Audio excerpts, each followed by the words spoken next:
पंजाब में स्थित सिख धर्म के 3 तख्त साहिबान वाले शहरों को पावन शहरों का दर्जा देना पंजाब सरकार के लिए बड़े सौभाग्य की बात है। ये शहर है श्री अमृतसर साहिब, श्री आनंदपुर साहिब और तलवंडी साबो।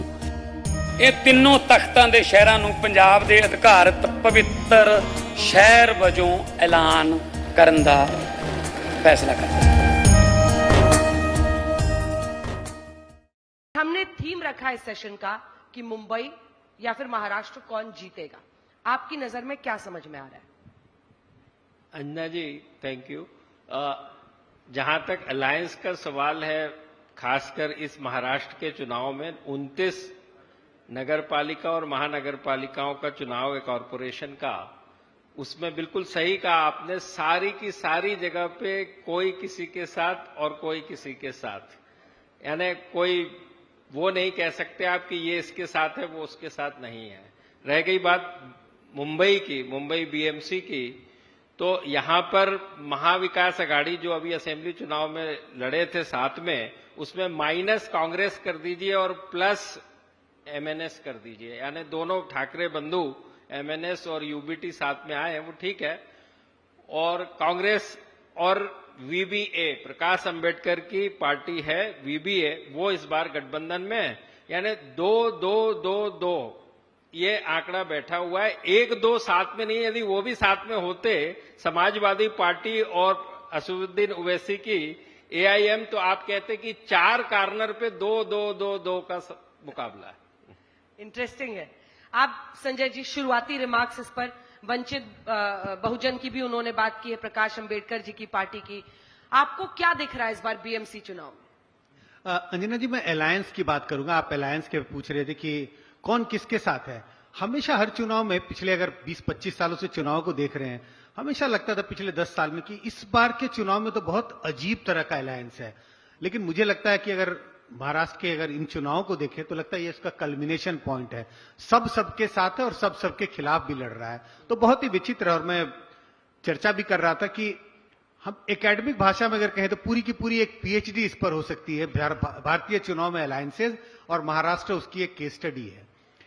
जहां तक बात की बीएमसी चुनाव की बात है कि कैसा दिख रहा है, किस तरह का रुझान देखने को मिल रहा है, मुझे लगता है कि अगर 2 अलायंसेज की बात करें, हालांकि 3 अलायंसेज हैं, तीनों अलायंसेज को देखें, अगर 227 सीटों में एक अलायंस को इतनी बड़ी बढ़त चुनाव होने के पहले, वोट डलने के पहले ही मिल गया, तो मुझे लगता है इसमें बहुत ज्यादा कुछ कहने की नहीं है कि इस वक्त किसको बढ़त दिखाई पड़ रही है।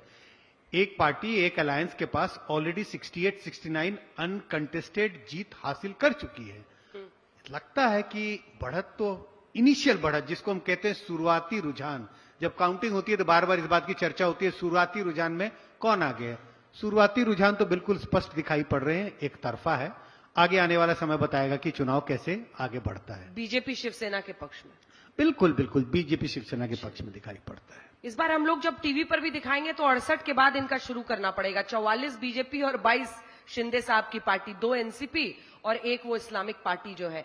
अब चूंकि आपने नाम ही बड़ा इंटरेस्टिंग रखा है अपने उसका, वोट वाइब, तो जेनजी की भाषा में बीएमसी के चुनाव का क्या वाइब दिख रहा है आपको? देखिए, जब एक्चुअली एक और ब्रांड है हमारा एसेंडिया, उससे हमने सर्वे किया है, तो 40% लोग मुंबई में अपने कॉरपोरेटर का नाम नहीं जानते हैं। 60% लोग कभी भी अपने कॉरपोरेटर के पास काम करने गए नहीं है, कोई लेना देना नहीं है कॉरपोरेटर से। और 60% लोग या तो वोट नहीं डालेंगे या अभी तक डिसाइड नहीं किया, क्योंकि पिछली बार भी टर्नआउट जो है वो सिर्फ 55% था, यानी 45% लोगों ने पिछली बार भी वोट नहीं दिया था। अब इतने अलायंसेस, एक पार्टी जो पहले कांग्रेस के साथ थी, आज एमवीए महायुति में है, महायुति की पार्टी एमवीए में है, और हम लोग सोचते थे कि सिर्फ 2 ही पार्टी है जो इकट्ठा नहीं आ सकती, वो है कांग्रेस और भाजपा, वो भी आ गई अंबरनाथ में, और एक फ्रंट भी बना लिया, सिर्फ आ नहीं गई, अंबरनाथ विकास अघाड़ी करके एक फॉर्मल फ्रंट बना लिया। तो क्योंकि 4 साल से कोई कॉरपोरेटर नहीं है, तो कहीं ना कहीं इस चुनाव में ऐसा लग रहा है कि कॉरपोरेटर ही इररेलेवेंट हो गया है। और ये हाइपर लोकल चुनाव जो होना चाहिए वो भी कहीं ना कहीं प्रेसिडेंशियल स्टाइल हो गया है, यानी बड़े बड़े लीडर्स, जैसे हम भी बात कर रहे हैं, ये Devendra Fadnavis plus Eknath Shinde versus Thackeray brothers in Mumbai, क्योंकि मुंबई की बात कर रहे हैं हम। और अगर बीएमसी को समझना है तो 6 लोकसभा सीटें हैं, 36 विधानसभा सीटें हैं और 227 वार्ड हैं। अगर आप पूरे महाराष्ट्र में देखें तो यूबीटी सेना को 10% वोट मिला था और मनसे को सिर्फ 1.5% यानी 11.5%। लेकिन वहीं इस मुंबई जोन में शिवसेना यूबीटी को 24% वोट मिला था और मनसे को 7%। इसीलिए ये अलायंस यहां पे हुआ है, क्योंकि ठाकरे ब्रांड जो है अभी भी अलाइव है और इसीलिए वो दोनों साथ हैं। ये ब्रांड कितना चलते हुए आप देख रहे हैं संजय जी? क्या आपको लगता है कि ये ब्रांड चलेगा? क्योंकि मराठी वोट के नाम पर एक साथ होंगे, लेकिन क्या कांग्रेस को अलग कर, मतलब कांग्रेस ने खुद ही फैसला लिया है, जो पता चल रहा है कि कांग्रेस ने ही स्नब किया कि हमको एमएनएस के साथ नहीं जाना है, हमको इनके साथ नहीं जाना है, वो अलग लड़ रहे हैं। कांग्रेस साथ रहती तो बेहतर रहता, या ये ठाकरे ब्रांड जो है वो चलेगा? देखिए, आंकड़ों के नजरिए से तो देखें तो निश्चित रूप से अगर कांग्रेस साथ रहती तो बेहतर रहता। और वो आंकड़े क्या हैं जिसका जिक्र अभी अमिताभ जी ने भी किया। अगर आप पिछले चुनाव को देखें, बीएमसी के चुनाव को देखें, तो महाराष्ट्र नवनिर्माण सेना से कहीं ज्यादा वोट कांग्रेस के पास था। तो उस नजरिए से देखें तो कांग्रेस का साथ रहना ज्यादा अच्छा होता। लेकिन शायद जिस तरह से जमीनी हकीकत दोनों पार्टियों को पता होगी और इस बात का जिक्र होने लगा था शायद पार्टियों के अंदर में कि किसका वोट खिसककर किसकी तरफ जा रहा है। मुझे लगता है कि जो मुस्लिम मतदाताओं का वोट जो पहले कांग्रेस की तरफ रहता था, शायद वो धीरे धीरे खिसकते हुए शिवसेना की तरफ चला गया। शिवसेना मतलब यूबीटी शिवसेना की तरफ चला गया। और कांग्रेस ने जिस तरह का अलायंस किया है, जिनके साथ अलायंस किया है, तो पूरी की पूरी पैनी नजर उनकी है कि हम दलित वोट को अपने साथ साध लें। तो आंकड़ों के नजरिए से जैसा मैं कह रहा हूं, कांग्रेस के साथ रहना ज्यादा अच्छा था। लेकिन ब्रांडिंग ये ज्यादा जबरदस्त दिखती है। अब ये ब्रांड बाजार में बिकता है या नहीं बिकता है, ये 16 तारीख को पता चलेगा। आपको क्या लग रहा है ठाकरे बंधुओं पर? क्या ये जो वापस दो भाइयों का मिलन हुआ है उससे कुछ असर दिख रहा है? अंजना जी, देखिए, जहां तक दो भाइयों का मिलन और ठाकरे ब्रदर्स मुंबई की बात करें तो ये मायने रखता है, इसमें कहीं कोई शक या दो राय किसी को भी नहीं है। उसके सबसे बड़ा कारण यह है कि ठाकरे फैमिली कह लीजिए या शिवसेना कह लीजिए, फैमिली तो कभी उसमें पोजीशन पे नहीं रही उद्धव ठाकरे जी को छोड़ के, बीएमसी की बात करें तो 25 साल का एक बहुत लंबा अरसा होता है। और लंबे अरसे में जो नगर सेवक होता है, नगर सेवक की जो भूमिका यहाँ पे है, जिसको आप पार्षद कहते हैं, मेरे हिसाब से हिंदुस्तान में सबसे ज्यादा नगर सेवक यदि कनेक्टेड होता है और लोगों की जरूरतों में खड़ा होता है तो वो बॉम्बे में होता है। मेरी बात मान लीजिए इस बात को। हमने सारे के सारे, मैं बॉम्बे ही रहता हूं, सारे के सारे वार्ड में एक समय था और अभी भी ज्यादा करके मैं एम्बुलेंस, जिसमें कि शिवसेना की ब्रांडिंग के साथ एम्बुलेंस हमेशा खड़ी होती है। शिवसेना यूबीटी, अब यूबीटी की बात आगे तो करते प्रॉब्लम हैं है ना। नहीं, आ रहा हूं मैं उस पे। तो अब देखिए, ऐसा है कि पिछले असेंबली चुनाव की अब भी बात कर लें, जो पिछले साल हुए, अभी 8 महीने ही मान लीजिए, 6 ये और नवंबर में चुनाव हुए थे, तो उसमें 7% वोट एमएनएस को भी मिला था। और जैसे बताया अमिताभ भाई ने कि पूरे महाराष्ट्र का रुझान वर्सेस बीएमसी का, यानी मुंबई का रुझान एकदम अलग था। महाराष्ट्र में महाअगाड़ी वर्सेस महायुति में 80% सीटें जीता है। पूरे महाराष्ट्र की बात करें तो युति ने, और 20% सीट अदर्स ने, उसमें महाविकास अघाड़ी शामिल है। लेकिन उसी समय बॉम्बे के अंदर इन्हीं 36 सीटों के ऊपर ये आंकड़ा 60-40 का था, यानी मुकाबला करीबी था। उस लिहाज से देख लीजिए। और पिछले चुनाव, जो पिछले बीएमसी के चुनाव थे 17 के, उसमें बीजेपी और शिवसेना के बीच में 1% वोट का फर्क था और 2 सीटों का फर्क था। उसके बाद हुआ यह है कि शिवसेना 2 भाग में बढ़ गई, लेकिन अब उसमें एमएनसी जुड़ गई। उस हिसाब से वो ये देख रहे हैं कि शिवसेना, और खासकर एकनाथ शिंदे की शिवसेना जिसको हम कहते हैं, उसका बड़ा वर्चस्व जो है वो थाने और उसके सराउंडिंग एरिया में है। लेकिन जहां तक बॉम्बे की बात करें, उसी हिसाब से ग्रेटर बॉम्बे की बात करें तो दोनों सीटें जो है वो लोकसभा की वो यूबीटी के खाते में है। लोकसभा के दोनों एमपी जो हैं साउथ मुंबई और मुंबई सेंट्रल के जो हैं वो यूबीटी के हैं, और उसके बाद फिर कांग्रेस, और 6 में से कहने का मतलब है कि 4 जो हैं कांग्रेस और यूबीटी के हैं और एक बीजेपी और एक शिंदे सेना। इस तरह से कॉम्बिनेशन बैठा हुआ है। तो बोलने का तात्पर्य यह है कि फाइट बहुत ज्यादा रोचक होती यदि कांग्रेस भी इसमें साथ होती, फिर तो बहुत तगड़ा मुकाबला होता। बट अभी पेपर के ऊपर तो ये नजर आता है कि बीजेपी और शिंदे सेना का आंकड़ा ज्यादा है। बट महाराष्ट्र और बॉम्बे की जहां तक बात करें, मैं फिर भी कहूंगा ये सारा कुछ डिपेंड करेगा वोटर टर्नआउट के ऊपर। यदि वोटर टर्नआउट जो पिछले 3 चुनाव हुए हैं उसके अंदर 55 के आसपास रहा हुआ है, लोकसभा, विधानसभा और पिछला म्युनिसिपैलिटी, उसके पहले के म्युनिसिपैलिटी में केवल 44% ने वोट किया था। यदि इस बार 50 के नीचे चला गया तो स्थिति कुछ और हो जाएगी, ऐसा मेरा आकलन है। कुछ और हो जाएगी मतलब? कुछ और हो जाएगी मतलब जो पेपर पे स्ट्रांग दिखता है वो पेपर के बाद हकीकत में कमजोर हो जाएगा। अगाड़ी को फायदा होगा, नेचुरली ब्रदर्स को फायदा होगा, ब्रदर्स को, ठाकरे ब्रदर्स को। 50 के नीचे जाता है तो डर लगता है ये सब बोलने में? नहीं, डर तो जब बॉम्बे 400 पार कान में गूंजता है। नहीं, 400 पार तो हमेशा गूंजता है क्योंकि लोग उसको सोच रहे थे वही मेजॉरिटी मार्क है। यदि वो नहीं आया तो आप हार गए चुनाव। अमिताभ जी, मैं इस सवाल को थोड़ा सा आगे ले जाना चाहती हूं आपके साथ, क्योंकि Thackeray brothers versus Fadnavis and Shinde, क्योंकि बीच में बहुत सारी खबरें थी उसको, हालांकि दोनों आज मुंबई मंथन के मंच पर आए थे और उन्होंने सीधा इनकार किया कि कोई ऐसा शीत युद्ध आप लोग को खाली दिखता है, दोनों खूब एक दूसरे का नाम ले रहे हैं, तो पूरा एक कमराडरी दिखाई जा रही है। लेकिन शिंदे वर्सेस फडणवीस एक साइड और ठाकरे ब्रदर्स एक साइड, किसका पलड़ा आपको भारी दिखता है?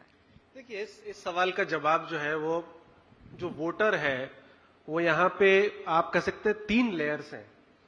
एक है महिला पुरुष, महिलाएं 45%, पुरुष 55%, लेकिन महिलाओं का टर्नआउट यहां भी पुरुषों से 2.5% अधिक था 2017 में। अब इंटरेस्टिंगली लाडली बहना की 3 इंस्टॉलमेंट्स इस जनवरी मंथ में मकर संक्रांति से पहले एज पर न्यूज रिपोर्ट्स जाने वाली हैं और महिलाओं का अच्छा खासा समर्थन विधानसभा चुनाव में हमको देखने को मिला। फिर आप आ जाइए सोशल प्रोफाइल यानी ग्रुप पर, मराठी, नॉन मराठी समाज और मुस्लिम समाज 3 है। 40-20-40, 40% मराठी समाज है, 40% गैर मराठी समाज है, 30% या 40%? अराउंड 40% रफली, और 20% मुस्लिम समाज है, क्योंकि 2011 का शॉर्ट कर ले। आपकी नजर में क्या मराठी, क्योंकि ज्यादातर जगहों पर हम पढ़ते हैं 30% है मराठी या 40%? 37%। 37। संजय जी? वही 40 के करीब की बात हो रही है, 37-38 कह लीजिए। ठीक है, क्योंकि 2011 का ही सेंसस हमारे पास है, उसमें 35% लगभग 40-20-40 ब्रॉडली है। अब इस 40% में जब आप मराठी मानुस से पूछते हैं, क्योंकि शिवसेना 2 भागों में बंट गई है, तो हमारे सर्वे के अनुसार दोनों ही गठबंधनों को लगभग बराबर शेयर मिल रहा है, 44 टू ठाकरे ब्रदर्स और 42% महायुति यानी देवेंद्र फडणवीस और एकनाथ शिंदे की जोड़ी को। अब वही मुस्लिम समाज, क्योंकि शिवसेना यूबीटी का अलायंस कांग्रेस के साथ नहीं है, कांग्रेस को ज्यादा समर्थन मिलता हुआ दिख रहा है हमारे सर्वे में। 41% कांग्रेस, 28% ठाकरे ब्रदर्स।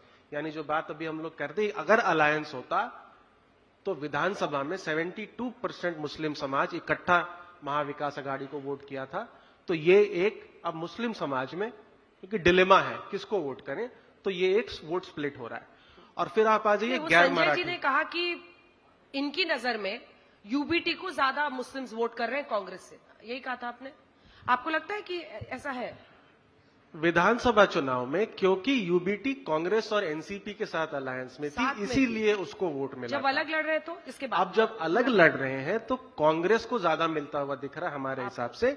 और यही जब हम गैर मराठी समाज में आ जाते हैं तो क्योंकि शिवसेना यूबीटी में दोनों ठाकरे बंधुओं ने एक एंटी गुजराती और एंटी नॉर्थ इंडिया एक प्लैंक उनका है, एक पॉलिटिक्स है, उस नैरेटिव की वजह से वो वोट कंसोलिडेट हो रहा है महायुति के फेवर में। और एक तीसरा लेयर है बिल्डिंग और स्लम।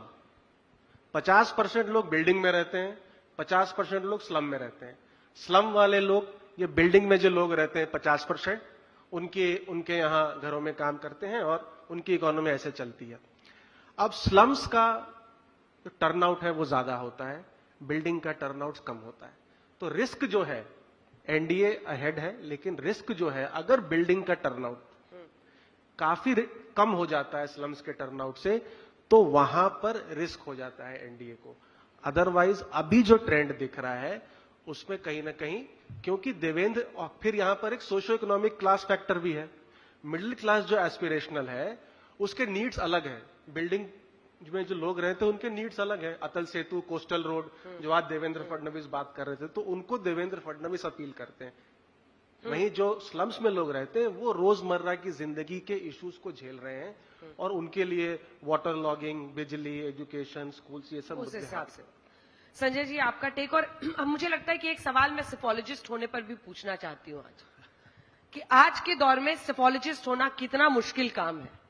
तलवार की धार जिस पे आप लोग पैर रख के आगे बढ़ते हैं इलेक्शन के टाइम पर, वो कैसा रहता है एक्सपीरियंस? देखिए, कई तरह के चैलेंजेस हैं, फंडिंग से लेकर करके सैंपल साइज, एक्यूरेसी।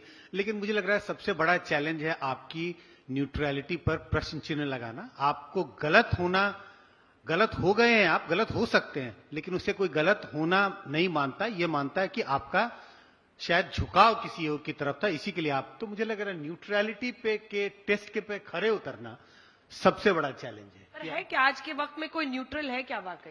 कहते हैं every human being is a political being in India now. Every human being is a political man, that's true. क्योंकि हमारा एक वोट है, हमारा वोट तो किसी न किसी पार्टी को जाएगा।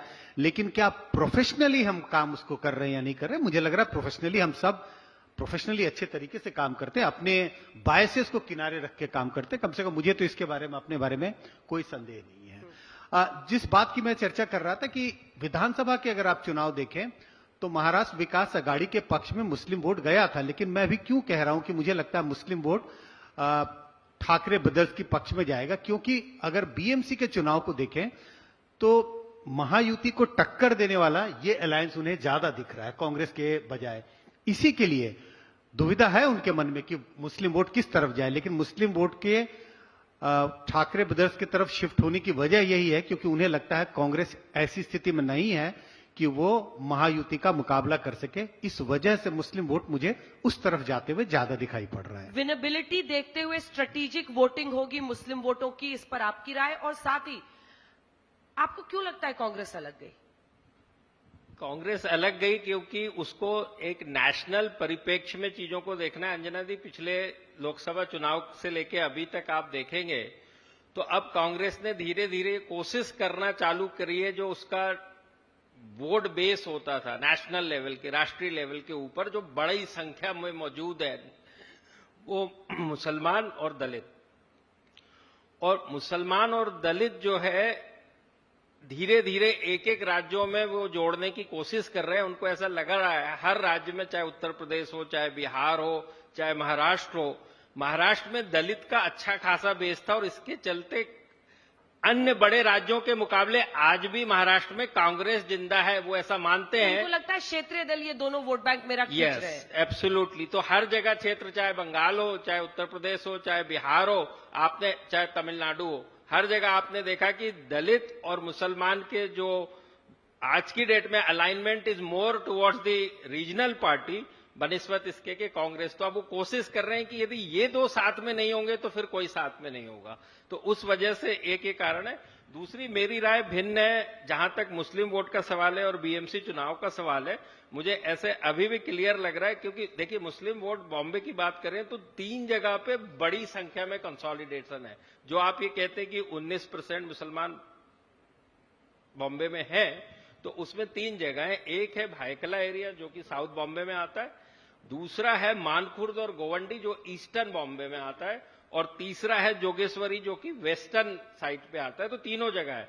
तो 2 जगह खासकर मानखुर्द और गोवंडी, वहां पे समाजवादी पार्टी की एंट्री है। वहां से जो एक सीट आई है असेंबली की वो वहां से, और करीब 6 से 8 सीटें वार्ड की आती हैं वहां से। अब बात कर लेते हैं भायखला की, तो वहां एक MIM है, वहां के आपके वारिस पठान जी जो आते हैं वो वहां से चुनाव जीत भी चुके हैं असेंबली का, जो 19 के असेंबली इलेक्शन में, 19 या शायद 14 के असेंबली इलेक्शन से, और अच्छी खासी संख्या में वो मुस्लिम वोट वहां से काटते हैं। तो कहने का मतलब ये है कि मैं आज भी ऐसा मानता हूं कि मुस्लिम वोट के विघटन की वजह से इतने सारे लोगों में कांग्रेस, UBT, समाजवादी पार्टी और MIM, आप देखेंगे कि शिंदे सेना और बीजेपी, जिसको आप NDA या महायुति कह लीजिए, वो आज की डेट में अच्छी खासी लीड पर नजर आती है। बस मेरा सब्जेक्ट एक ही है कि, और 55%, 56% वोटर टर्नआउट जहां तक सवाल है, मुझे नहीं लगता कि ये होने में इस बार कोई प्रॉब्लम होने वाली है, जिस हिसाब से बीजेपी की मशीनरी जो जमीन पे काम करती है वोटरों को बूथ तक लाने के लिए। अमिताभ जी, एक वक्त पर ऐसा था जब BMC चुनाव आए गए हुए पता भी नहीं रिजल्ट आता था, उसमें भी होता था कि रिजल्ट दिखाया कि नहीं दिखाया। अब BMC चुनाव भी इतना बड़ा हो गया है कि बड़े से बड़े नेता, मुख्यमंत्री, अलग अलग राज्यों के मुख्यमंत्री आ रहे हैं प्रचार के लिए, और इतना लेवल पे ये फाइट है। लेकिन वो कहते रहते हैं कि कार्यकर्ता हैं, ये कार्यकर्ताओं की लड़ाई है, हमारी तो है ही नहीं चुनाव, ये तो कार्यकर्ताओं का चुनाव है। मैं आपसे कार्यकर्ता या नेता के बारे में नहीं पूछ रही हूं, वोटर, क्योंकि आप उनसे भी मिलते हैं। क्या वोटर ये जो सहूलियत वाले अलग अलग रिलेशनशिप्स बनाई जा रही हैं, इसको भूलेगा विधानसभा तक? देखिए, विधानसभा चुनाव, लोकसभा चुनाव का रिजल्ट ये बताता है कि क्योंकि महाविकास आघाड़ी जीती, तो कहीं ना कहीं एक ये मैसेज कि शरद पवार और उद्धव ठाकरे रियल शिवसेना या रियल एनसीपी थे, उस वक्त ऐसा एक मैसेज गया। लेकिन हमने देखा कि 2024 के विधानसभा चुनाव में बिल्कुल विपरीत रिजल्ट आया, जिसमें यह क्लियरली एस्टैब्लिश हो गया कि एनसीपी अजित पवार और शिवसेना एकनाथ शिंदे रियल शिवसेना है, एटलीस्ट एकनाथ शिंदे में, रेस्ट ऑफ महाराष्ट्र में अगर बॉम्बे छोड़ भी दें।